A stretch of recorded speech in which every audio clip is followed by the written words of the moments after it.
Good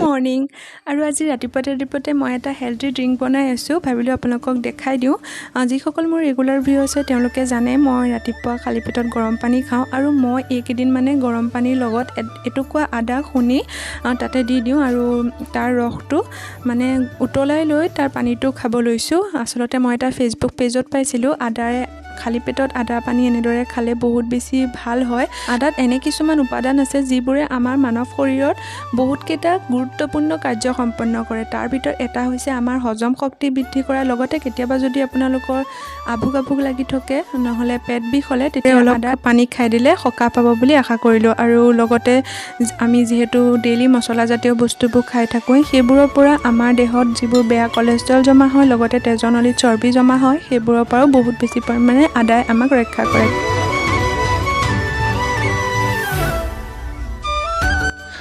এইপিনে মই আহিছোঁ আজি ৰাতিপুৱা আহাৰ বনাবৰ কাৰণে পানীখিনি খাই হোৱাৰ পাছত প্ৰায় আধা ঘণ্টামান মই পাকঘৰৰ সৰু সুৰা কাম বন কৰিলোঁ তাৰ পাছত এতিয়া আহিছোঁ ৰাতিপুৱা আহাৰ বনাবৰ কাৰণে আৰু এইপিনে মই বনাই আছোঁ ৰুটি আৰু ৰুটিৰ লগত খাব পৰাকৈ মই বনাইছিলোঁ দালি লগতে ভোল আলু দি এনেদৰে অলপ ডাঠকৈ চব্জি অলপ বনাইছিলোঁ তেতিয়াহ'লে মই ৰাতিপুৱা আহাৰ খাই লওঁ তাৰপিছত আপোনালোকক লগ পাই আছোঁ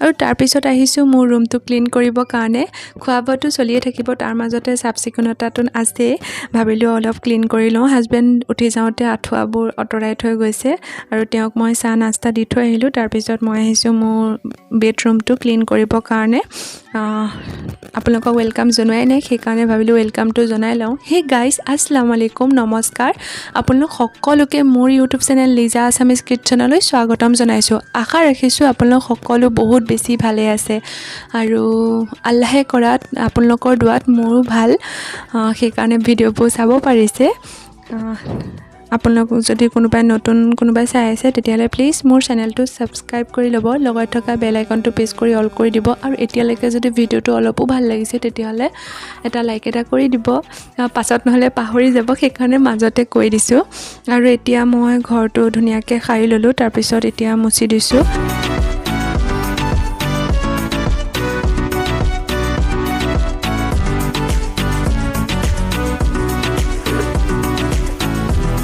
A few moments.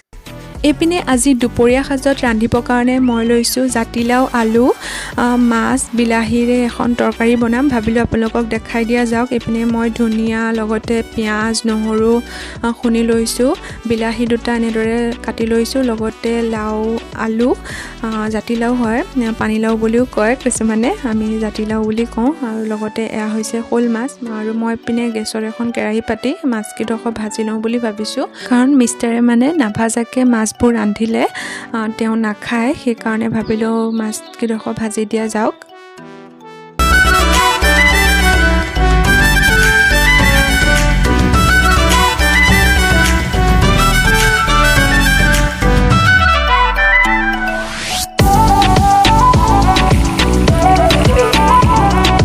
মই মাছ ভজা তেলখিনিতে পিঁয়াজ দি দিছোঁ আপোনালোকে যদি বিচাৰে আৰু অলপ তেল দিব পাৰে কিন্তু মই মাছখিনি ভাজোঁতে যিহেতুকে তেল অলপ সৰহকৈ দি থৈছিলোঁ সেইকাৰণে মই আৰু তেল দিয়া নাই পিঁয়াজৰ কালাৰটো অলপমান চেঞ্জ হোৱাৰ পাছতে ইয়াতে আগতে কাটি ৰখা পাচলিখিনি দি দিলোঁ সেইখিনি লৰাই লৈ ইয়াতে জোখ অনুসৰি নিমখ হালধি গুড়ি জলকীয়া গুড়ি জীয়া গুড়ি যিবোৰ মছলা আমি ৰেগুলাৰ ব্যৱহাৰ কৰি থাকোঁ সেই সকলোবোৰ মছলা অলপ অলপকৈ দি দিলোঁ আৰু এইখিনি দি এতিয়া আমি ঢাকন লগাই ভাজি থাকিম পাচলিখিনি ইয়াতে এতিয়ালৈকে পানী ব্যৱহাৰ নকৰোঁ কাৰণ জাতিলাওৰ পৰা অলৰেডি পানী ওলাবই সেই পানীখিনি ওলোৱালৈকে আমি এইখিনি তেলতে ঢাকন লগাই ভাজি থাকিম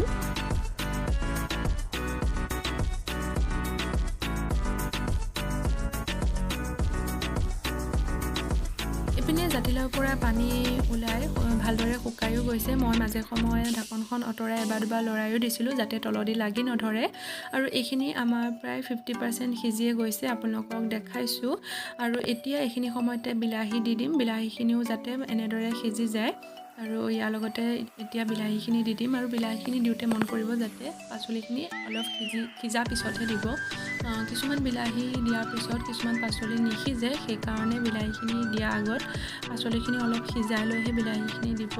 আৰু এতিয়া মই এইখিনি পাচলি যিহেতু অলপ সিজিয়ে গ'ল, সেইকাৰণে মই এতিয়া বিলাহীখিনি দিওঁ, এইখিনি অলপ ভালদৰে ভাজি ল'ম। আৰু মন কৰিছে এতিয়ালৈকে মই পানী ব্যৱহাৰ কৰা নাইকিয়া, ইয়াৰ পৰা পানী ওলাই এইখিনি ধুনীয়াকৈ ভাজ খাই যাব। আৰু যেতিয়ালৈকে বিলাহীখিনি অলপ গলি নাযায় তেতিয়ালৈকে আমি ইয়াতে পানী যোগ নকৰোঁ। আৰু আকৌ ঢাকন লগাই আকৌ অলপ 2 মিনিটমান এনেদৰে ভাজি ল'ম।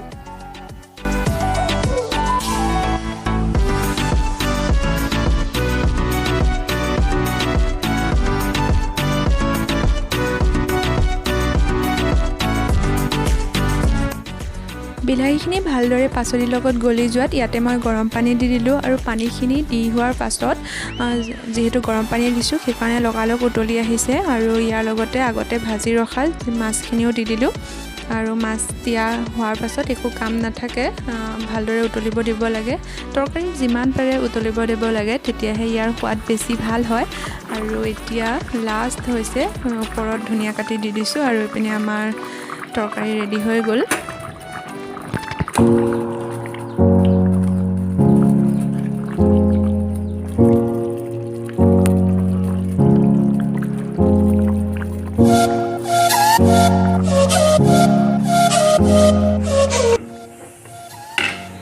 তাৰপিছতে মই এইপিনে অলপ ভাজি বনাইছিলোঁ, এয়া হৈছে জাতিলাও বাকলি ভাজি।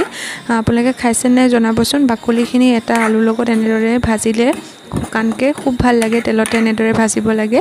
আৰু এইপিনে মোৰ ভাজি হৈ গ'ল আৰু দুপৰীয়া সাজ ৰেডি হৈ গ'ল। তেতিয়াহ'লে খাই লওঁ, তাৰপিছত আপোনালোকক লগ পাই আছোঁ। এয়া হৈছে নেক্সট দিনাখন ৰাতিপুৱা। আৰু আজি যিহেতুকে 17 ছেপ্টেম্বৰ বিশ্বকৰ্মা পূজা, সকলোলৈকে বিশ্বকৰ্মা পূজাৰ বহুত বেছি শুভেচ্ছা যাচিলোঁ। ভিডিঅ'টো যাওঁতে দেৰিয়ে হ'ব, তেন্তে আপোনালোকক দেৰিকৈ হ'লেও শুভেচ্ছাটো যাচি দিলোঁ। আৰু এইপিনে আমাৰ কেইটামান বুট দিওৱা হৈছে সৰু সৰু ল'ৰা ছোৱালীৰ কাৰণে। যিহেতু আমাৰ ঘৰতো সৰু সুৰাকৈ হ'লেও 2খন গাড়ী আছে, সেইকাৰণে ৰাতিপুৱাতে আব্বাই 2খন গাড়ী ধুনীয়াকৈ চাফা কৰি দিলে আৰু নতুন মালাও লগাই দিলে। সেইকাৰণে সৰুকৈ নিয়ম এটা কৰা হয়।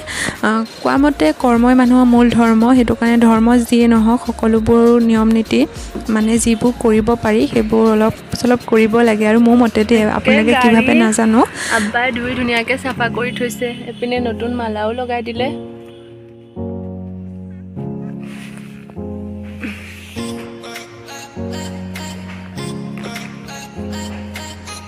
এইখিনিতে মোৰ এটা কথা মনত পৰিছে। মই যেতিয়া ঘৰত আছিলোঁ, মা ঘৰত, তেতিয়া মই আগতে মোৰ চাইকেলখনো ধুইছিলোঁ।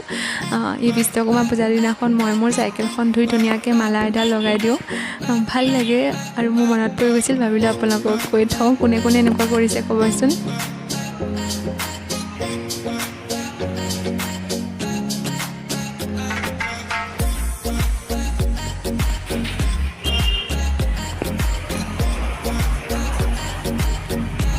এখনত মালা চালা লগোৱা নাই, হাজবেণ্ডে বেয়া পায়, ধুইহে থোৱা হৈছে। আৰু পিনে ইয়াতে ধুনীয়াকৈ শোভাৰ মালা লগাই দিলে। হে গাইজ, বহুত সময়ৰ পিছত আপোনালোকক লগ পাইছোঁ। দুপৰীয়া খোৱা বোৱা কৰাৰ পিছত মই আৰু ভিডিঅ' কৰা নহ'লে, তেনেকৈ একো কৰা নহ'ল, যাৰ কাৰণে ভিডিঅ' নকৰিলোঁ।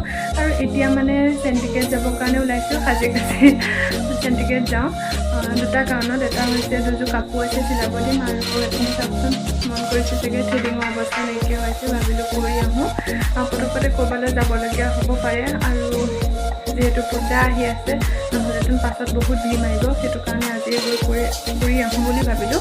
আৰু এইপিনে মোৰ এযোৰ শ্বুট আছিলে, তাকে ভাবিছোঁ চিলাব দিওঁ, লগতে এখন শাৰী চিলাবলৈ দিম। কাৰণে বলক আপোনালোকক যদি পাৰোঁ অলপ অলপকৈ দেখুৱাব চেষ্টা কৰিম।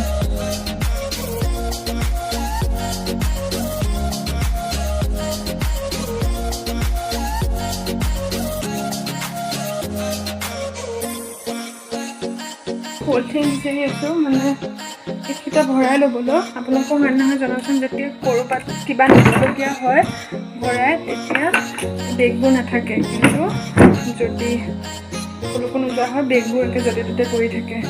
এতিয়া বেগবোৰ বিচাৰি আছোঁ ভৰাই ল'বৰ কাৰণে।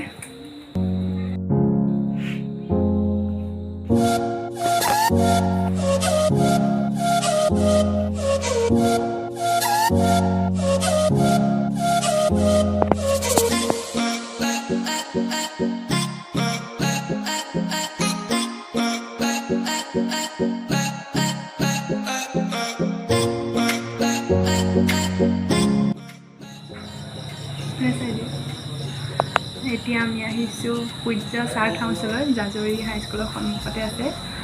কিবা এটা খাবৰ কাৰণে কাপোৰ চিলাব দিলোঁ, কিন্তু থ্ৰেডিং কৰিব নাপালোঁ, বিউটি পাৰ্লাৰ বন্ধ হৈ আছে।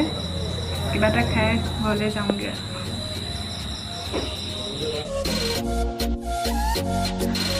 ইয়াতে ম'ম' আৰু চাওমিন খালোঁ, খাই পিনি ঘৰলৈ গুচি আহিলোঁ আৰু তাতে ম'ম' খাবলৈ খুব টেষ্টি হৈছিল। আপোনালোকে যাব পাৰে যোন যোন নাই যোৱা। আৰু আজি ভিডিঅ'টো এইখিনিতে সমাপ্ত কৰোঁ। নতুন এটা ভিডিঅ'ৰ সৈতে আকৌ লগ পাম বুলি আশা কৰিলোঁ। Bye bye.